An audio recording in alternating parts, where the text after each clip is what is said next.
ಇನ್ನು 14 ಕ್ಷೇತ್ರಗಳಿಗೆ ಸಂಬಂಧಪಟ್ಟ ಹಾಗೆ ಸಂಜೆ 5 ಗಂಟೆವರೆಗೂ ಸುಮಾರು 63.9% ಮತದಾನ ಆಗಿದೆ ಅನ್ನುವಂಥದ್ದು ಗೊತ್ತಾಗ್ತಾ ಇದೆ. 14 ಕ್ಷೇತ್ರಗಳ ಪೈಕಿ ನಾವು ಮತದಾನ ಎಷ್ಟಾಗಿದೆ ಅಂತ ನೋಡ್ತಾ ಹೋದಾಗ 63.9% ಮತದಾನ ಆಗಿದೆ ಅನ್ನುವಂಥದ್ದು ಗೊತ್ತಾಗ್ತಾ ಇದೆ.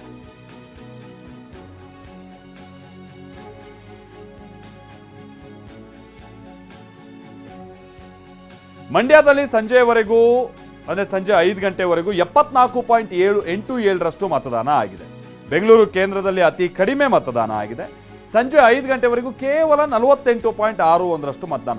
ಮಂಡ್ಯ ಕಳೆದ ಬಾರಿನೂ ಕೂಡ ಹೈಯೆಸ್ಟು 80% ಅಷ್ಟು ಮತದಾನ ಆಗಿತ್ತು. ಈ ಬಾರಿಯೂ ಕೂಡ ಅದೇ ದಿಕ್ಕಿನ ಕಡೆಗೆ ಸಾಗ್ತಾ ಇದೆ. 84.87% ಮತದಾನ ಆಗಿದೆ.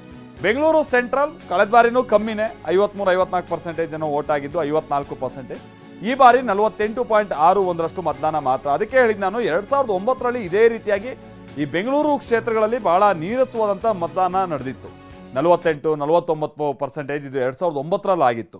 ಅದೇ ರೀತಿಯಾಗಿ ಈ ಬಾರಿಯೂ ಕೂಡ ಬಹಳ ಕಮ್ಮಿ ಪರ್ಸೆಂಟೇಜ್ ಆಗಿದೆ. ಸ್ವಲ್ಪ ಅದಕ್ಕಿಂತ ಬೆಟರ್ ಅಂತ ಅಂದ್ಕೊಂಡ್ರು, ಕಳೆದ ಬಾರಿಗಿಂತ ಬಹಳ ಕಮ್ಮಿ ಈ ಹಂತದಲ್ಲಿದೆ. ಇನ್ನು ಬಿಸಿಲು ಸಂಜೆ ಆಗ್ತಾ ಇದ್ದಂಗೆ ಹೆಚ್ಚಿನ ಮತದಾನ ಆಗ್ಬೋದಾ ಅಂತ ಚಾನ್ಸಸ್ ಇದೆ. ಬೆಂಗಳೂರು ಕೇಂದ್ರದಲ್ಲಿ ಅತಿ ಕಡಿಮೆ ಮತದಾನ ಆಗಿರುವಂಥದ್ದು 48.61. ಬೆಂಗಳೂರು ಉತ್ತರದಲ್ಲಿ 50.04 ಮತದಾನ ಆಗಿದೆ. ಅಲ್ಲೂ ಕೂಡ ಕಳೆದ ಬಾರಿ 54% ಅಷ್ಟು ಮತದಾನ ಆಗಿತ್ತು. ಬೆಂಗಳೂರು ಗ್ರಾಮಾಂತರದಲ್ಲಿ ಕಳೆದ ಬಾರಿ ಹತ್ತತ್ರ 67% ಮತದಾನ ಆಗಿತ್ತು. ಈ ಸಲ 61.3% ಮತದಾನ ಆಗಿದೆ. ಇದು ಸಂಜೆ 5 ಗಂಟೆ ತನಕ, ಇನ್ನೂ 1 ಗಂಟೆ ಬಾಕಿ ಇದೆ. ಚಾಮರಾಜನಗರದಲ್ಲಿ 69.6% ಮತದಾನ ಆಗಿದೆ. ಹಾಗೆ ಚಿಕ್ಕಬಳ್ಳಾಪುರದಲ್ಲಿ 70.97% ಮತದಾನ ಆಗಿದೆ. ಚಿತ್ರದುರ್ಗದಲ್ಲಿ 67% ಅಷ್ಟು ಮತದಾನ ಆಗಿದೆ. ದಕ್ಷಿಣ ಕನ್ನಡದಲ್ಲಿ 71.83% ಮತದಾನ ಆಗಿದೆ. ಹಾಸನದಲ್ಲಿ 72.13% ಮತದಾನ ಸಂಜೆ 5 ಗಂಟೆ ತನಕ ಆಗಿದೆ.